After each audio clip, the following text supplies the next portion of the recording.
Welcome to rePROs Fight Back, a podcast on all things related to sexual and reproductive health rights and justice. Hey rePROs, how's everybody doing? I'm your host, Jenny Wetter, and my pronouns are she, her. So y'all, I try to be open and talk about when I'm struggling on the podcast, and right now is one of those moments, with everything happening, it just feels like chaos everywhere. It's been for a while. My brain has been fuzzy and a little chaotic and not as able to focus as I wish it would. If I'm sitting down to try and write something for work, it's just not wanting to focus on and do the things. And so it feels like it's just making everything that much harder, which is so frustrating. Come on, brain, get it together. I need you to focus a little harder so you're not making my life harder, which is okay. These things happen. You go through cycles where you're a little stressed, things don't go as they should. But yeah, I'm a little bit struggling right now because my brain has decided that it would like to be on vacation, apparently, and just do everything a little slower than I would like. But I'm looking forward to having some vacation in August, and hopefully that will give me a chance to recharge and get my brain some quiet time. I'm envisioning lots of reading of fluffy books and seeing some family and having a pretty chill time in Wisconsin. We'll see if any of that is what actually happens, and coming back ready to face the rest of the fall. And I'm sure the chaos that will be election season, or the chaos that has already been election season, all of the above. There's just so much happening, and I feel like my brain's yeah, we're done. We're just going to check out right now. The good thing is I'm still able to focus enough to do the podcast and have conversations with people, and hopefully interesting conversations with people, even if I may forget to ask them to introduce themselves. Sorry, Gayatri.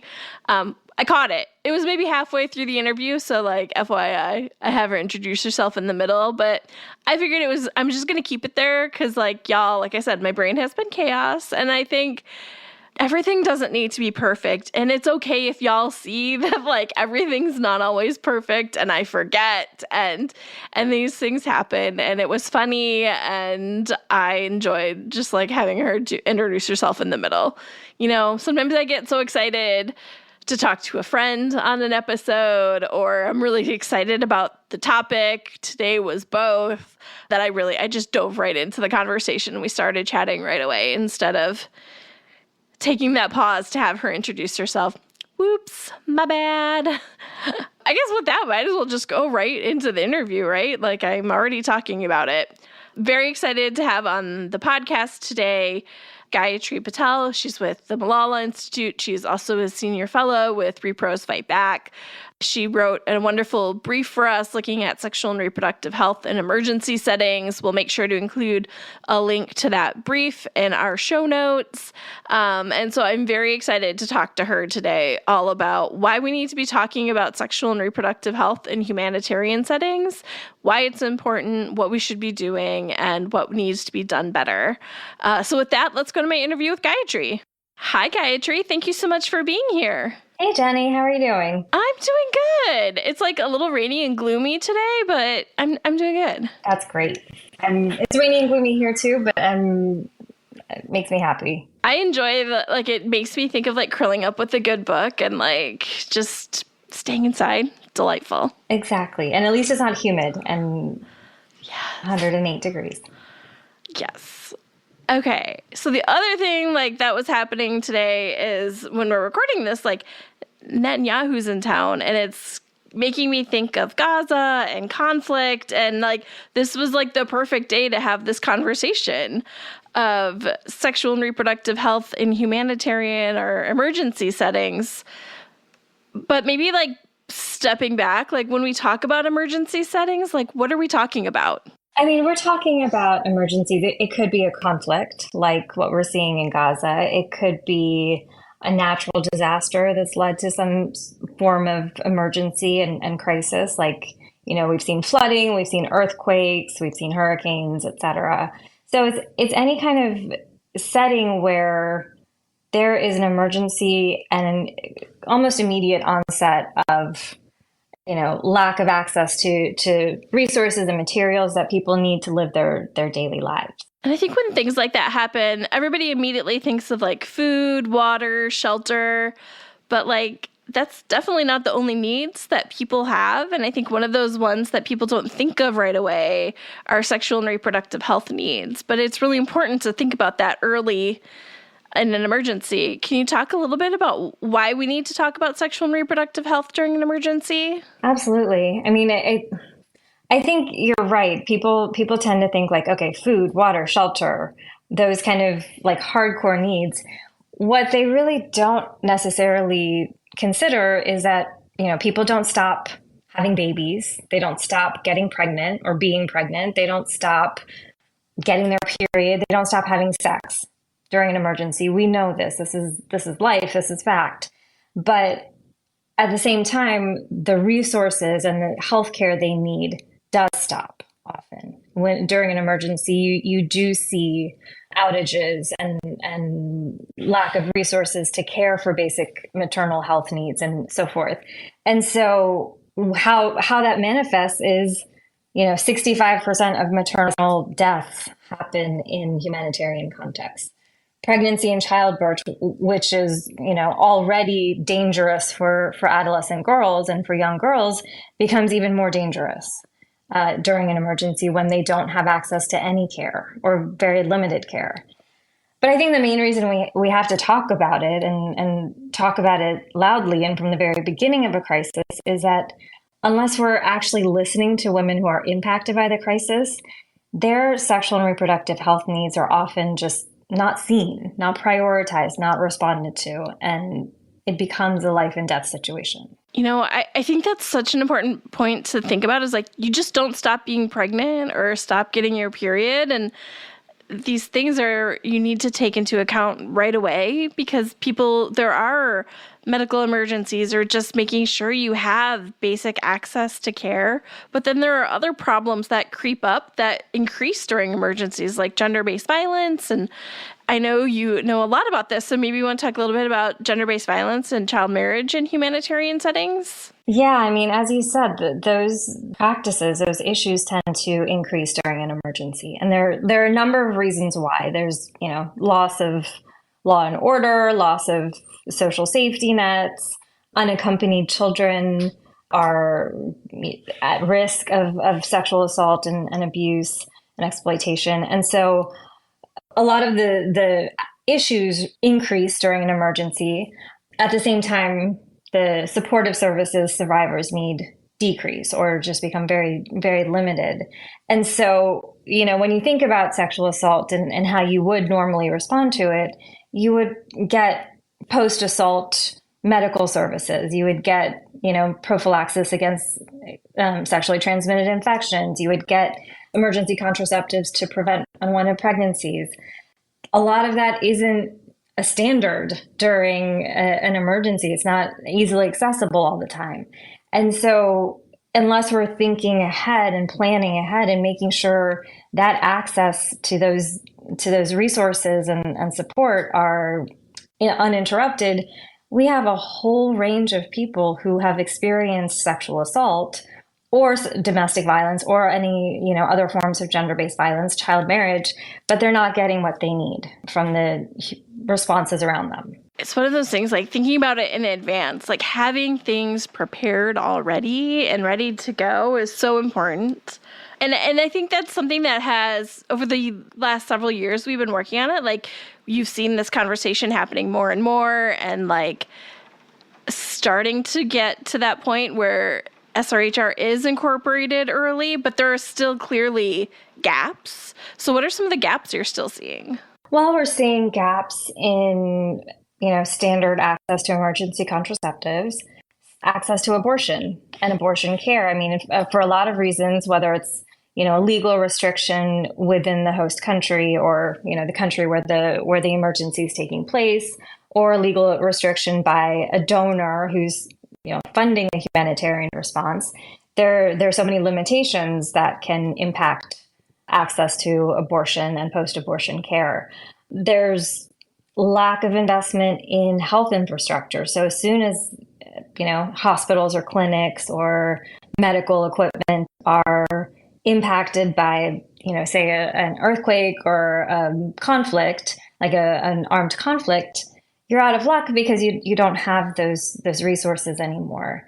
And so I think planning ahead to make sure you have a steady stock and a steady flow of commodities and equipment that you need to respond to the reproductive and sexual health care that people need, that you have an enabling environment from a policy and legal perspective to get people the health care that they need. Those are things that you can plan ahead for.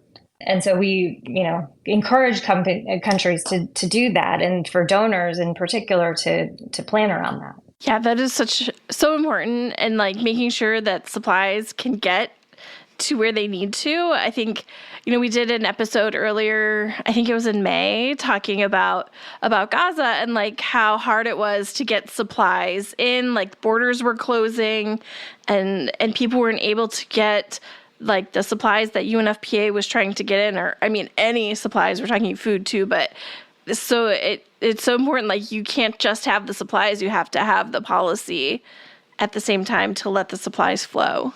Exactly. And it's, a lot of the supplies and access can be politicized, but I think the point of humanitarian aid is that it's not political. It's intended to meet the humanitarian need, irrespective of what side the person is on or how they got to that position to begin with.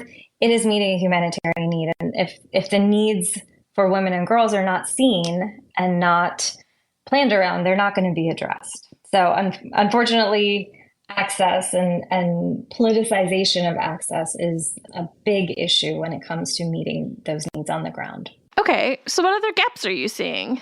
We're seeing, there's so many. I think we're seeing, like I said, the lack of investment in infrastructure. We also see the loss of medical personnel, like people who can actually perform childbirth or who can treat newborns who are born premature, or address high-risk pregnancies, or administer contraceptives, or perform abortions. Things like that are missing, and in times of crisis, it's a real gap.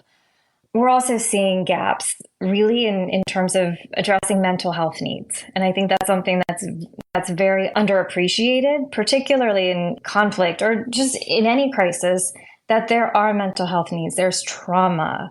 There's, amongst children, it's particularly difficult. Ukraine was a good example where mental health and trauma was a big factor in how children were responding to the crisis.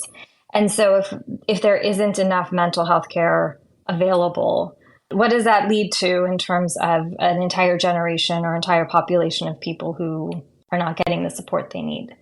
I think just in general, creating an enabling environment for people to access resources, access information, and access, healthcare that is available in a way that meets their needs, particularly marginalized communities like people living with disabilities, adolescent girls, racial or ethnic minorities who often have additional challenges accessing care.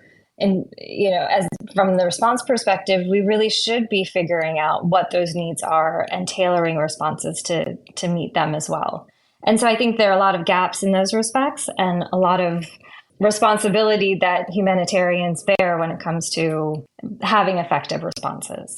It really strikes me as all of this comes down to having all of these in-depth plans in advance, because then in the moment, it's so easy to fall into the traps of treating the life and death needs, right? Right. Food, shelter, emergency health care, but then not thinking of sexual and reproductive health care, mental health care, because they don't feel in that moment. If you don't have these are all the things we need to have, mm-hmm. It's easy to see them fall down the agenda. Which is why we need to talk about them as life or death. And we need to talk about interventions that address these needs as life-saving. I think that unless we create that sense of urgency and that sense of priority, they're going to just keep falling and falling down the list of things that need to be taken care of during an emergency. Because, I mean, there's no way around it. Emergencies are chaotic, and you're never going to be able to plan for every contingency. But recognizing this as a big category of life and death type of interventions, you must, or else the consequences are going to remain that we see 65% plus maternal deaths in a humanitarian context. Okay, before we move on to the next thing, I realize that this is like, I do this way more than I would like to admit on the podcast, y'all. I get so excited to talk to somebody, I forget to have them introduce themselves. Gayatri. Oh, no. I obviously know you, so, like, I just jumped into our conversation. But, like, let's go ahead and take a pause here and go, hey, Gayatri, before we continue, would you like to introduce yourself and include your pronouns? Don't worry, I forgot to. Hi, Jenny. This is Gayatri Patel. My pronouns are she, her. I am currently the Chief of External Affairs at the Malala Fund, but I previously served as the Vice President of Advocacy at the Women's Refugee Commission and the Director of Gender Advocacy at CARE. So I've worked in the human rights space, the development space, the humanitarian response space, and I love to think and talk about all things gender equality and gender justice. I have been lucky enough to work with Gayatri for quite a few years now. I'm a lucky one. And she's been on the podcast before, but also very lucky to have her as a senior fellow for rePROs Fight Back. And this conversation is based off an amazing brief she wrote for us. We'll make sure to include it in the show notes, where we were able to take advantage of all of Gayatri's expertise that she just outlined to write a great brief for us. Thank you, Jenny. No, it was a learning experience for me to write the brief and to kind of do the research behind it, because it really illustrated kind of just the collective knowledge around what the gaps are, what the needs are. And I think naming the fact that women who are impacted by crises know what they need. They know what they're not getting, and they know what they need. And listening to them as we, presumably from the outside, are trying to design responses to get them the services and support that they need. Really listening to what they're asking for and working with them to actually deliver services and fill some of those gaps, because they have the local knowledge, the trust of their own communities. And we really have to develop those partnerships to make this effective. In the context, right? The local context of like what matters to them and the way that they get it matters. Exactly. Yeah. I mean, we saw in Ukraine, like the first responders, like literally the first responders were the women's groups who are like, let's get in there. Let's get these unaccompanied children. Let's get them shelter. Let's make sure that they're safe and not being abducted. Let's make sure that there's uninterrupted access to contraception. Things like that. They know what they need and they know how to fill those gaps. We need to support them and listen to them. Well, that brings us to just the perfect place, because that was going to be my next question, is what needs to be done to fill in these gaps and to meet those needs? Well, I mean, I think we have global standards that outline what does it take? What do we need to prioritize? The MISP, which is the minimum initial I forget. It's the MISP. Everybody knows. I know. It's the MISP. I forget what it stands for. But it is the gold standard when it comes to... yes, thank you. I'm sorry. Service package? No, it's the acronym thing. Yes, man. exactly. We need to implement the MISP. It is that gold standard of, okay, this is what we baseline need to do to meet the maternal health care, sexual and reproductive rights in general care that we need, as well as gender-based violence, which I think is often seen as like a little bit different, but a little bit connected. It should cover all of it. We need those kinds of things implemented and funded and supported and prioritized as part of like the first tranche of humanitarian aid that we get out the door. There are standards and protocols around responding to gender-based violence in emergencies, including how to mitigate risk, how to establish referral protocols so that people who have experienced sexual assault get the specialized services they need. There are protocols around mental health and how to respond to gender-based violence from a mental health standpoint. In terms of what we need some of those standards to be implemented and operationalized and supported and regularized in any emergency. But we also need, again, to listen to what are the local needs on the ground and what is happening and who's doing what, because humanitarian response there are 1,000 ways that it can go off track. If you have that grounding in local knowledge and local expertise and local trust, you have a much better chance of actually meeting the needs on the ground.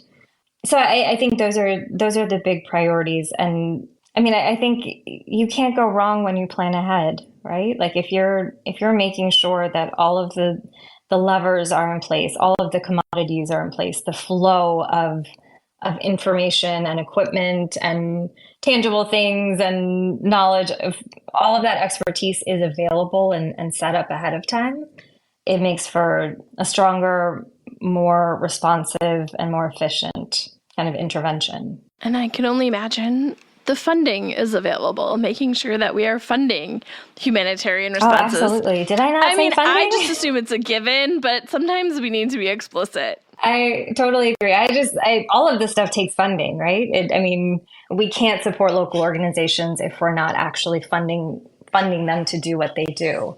We need to fund the equipment, the commodities, the personnel, the expertise, the rebuilding of infrastructure. We need funding for all of that. And so you and I as advocates, that's what we do. We push the US government, we push other governments to make sure that they're putting their money where the priorities are. But we also look for them to put it in specific ways, including funding to those who are on the ground already. And that just makes me think of like the next project we have you working on is looking at some of the global stuff around Project 2025, but like thinking through making sure that the funding is going to the groups that are doing this work. And so going to UNFPA and groups that, if there is an unfriendly administration, can block funding to because they don't like the work that they are doing. And you're seeing this spread to the UN system more writ large, but they are the people on the ground doing this work. Absolutely. And I mean, you took the words right out of my mouth. If you're not getting funding to, the big institutions like the UN, particularly UNFPA or UNICEF, if that's not trickling down to the actual aid personnel, you're not going to get the best outcomes that you're hoping for from humanitarian response. But similarly, the policy and funding is so interconnected. If you have a policy that is very hostile to reproductive rights and choice and justice, that is going to have a chilling effect on how aid organizations meet the needs on the ground. And so we have to look from a bigger picture policy perspective. Are we restricting things in a way that's really just, at the end of the day, causing the loss of life? Yeah, that makes me think of, there was a really great piece a couple years ago that Jill Flipovich wrote. I think it was maybe in Cosmo. Don't quote me on that, though. And I did a podcast episode with her, but she was talking about the harm of like the Helms Amendment, particularly in conflict settings where people are not being able to get safe abortion care because of the Helms Amendment. And so they're going and maybe getting unsafe care because they're having to go where the U.S. isn't funding. And then we are able to treat them after they have gotten unsafe care. And so putting their lives at risk, getting care that we should be able to provide them safely. Absolutely. I mean, that was one of the things that I think was the most illuminating for me in terms of just how impactful restrictions on abortion and post-abortion care are on lives. risky they are, how dangerous they are. I'm pulling up the statistic that really surprised me the most, which was, give me a second. Yeah, and while you're looking, when demand for while you're looking, I will make sure to include a link to that episode where I talked to Jill in the show notes. So if people want to learn more about this particular part of the Helms Amendment, like they can look at that. Okay, you found it. I found it. Globally, 7 million women and girls are disabled or injured, and 29,000 die as a result of unsafe abortions every year. So when we have overly restrictive environments where people cannot safely get an abortion, they are naturally going to turn to unsafe abortions. And the consequences with unsafe abortions are stark and shocking. And I just want to say, like, that was really shocking for me as someone who has worked in this space for a while to know just the scale of what happens. 7 million women disabled or injured and 29,000 die per year when unsafe abortion is the only option for women in any context. But you can imagine in an emergency, it could be particularly worse. So one of the things I really loved about the brief is you talked about some new innovative solutions that you recommended. Can you talk about some of those? Yeah, I mean, when we're talking about things like loss of infrastructure and feeling a sense of like disempowerment from the point of view of the survivor of gender-based violence or something like that, we really need to think through, okay, what are the innovative solutions that are actually going to address these gaps? And so some of the practices or some of the new approaches that seem to, be filling some of those gaps are things like mobile clinics, which UNFPA, the UN Population Fund, have really invested in over the years in terms of having these mobile clinics that, get to hard to reach places, meet the needs of hard to reach populations, and really have an impact in terms of preventing maternal death, preventing newborn death, providing contraceptives and STI care, et cetera. And so, really thinking through how can we scale that up? It's not a substitute for rebuilding infrastructure, but it's something that can meet short-term needs. Similarly, I think there's a lot more investigation of the idea of cash assistance and how putting power back in the hands of people who are, impacted by, marginalized by emergency and by, things like gender-based violence, how to put power back into their hands. And so cash assistance is one way where people can, use money to access what they individually need or as a family need. They can get the food that they need. They can, prioritize getting shelter or prioritize getting legal assistance so that they can get away from abusive partners. But really, putting the power back into their hand to determine what is most suitable for them and enabling them to access that. And then, really just thinking through things like how to make contraception more readily available, how to make midwives or other medical personnel who don't necessarily have, the 8 years of medical school training, but they have the training they need to be able to deliver babies in a healthy and hygienic environment, or administer basic care for sexual assault, or refer people to services that they need. Investing in things like that can kind of get into the cracks of what's missing. It seems to have promising results. I love hearing about new and innovative solutions and start thinking about the ways that we can scale some of them up. Exactly. Okay. I always like to wrap up by thinking about what can the audience do? So what can the audience do right now? I mean, I'm always going to push an audience, anybody, to use their voice and reach out to their policymakers. I don't know. I think it's exciting. Some people find it nerdy, but call on your member of Congress or your representatives to pay attention to these needs and prioritize them. They all talk about humanitarian emergencies, and because that's part of their job. And so we need to be vocal about having this be on their radar as a key critical need in an emergency from the very beginning. Call on your policymakers to fund the right approaches to humanitarian response that take into account these needs. And challenge your policymakers to uphold human rights. And that means addressing those legal restrictions that make pregnancy, childbirth, sexual assault, other forms of gender-based violence, child marriage, particularly and uniquely dangerous during an emergency. You know, it may sound like nerdy to call on your member of Congress, but I especially think about it in this context. This is an issue where there's probably not that many people calling. And so your voice may carry a lot of weight because they're hearing from so few people about this topic that one voice of like, hey, have you thought about this? Are you thinking about this? It's not like one in like hundreds or whatever. So it can actually make a difference.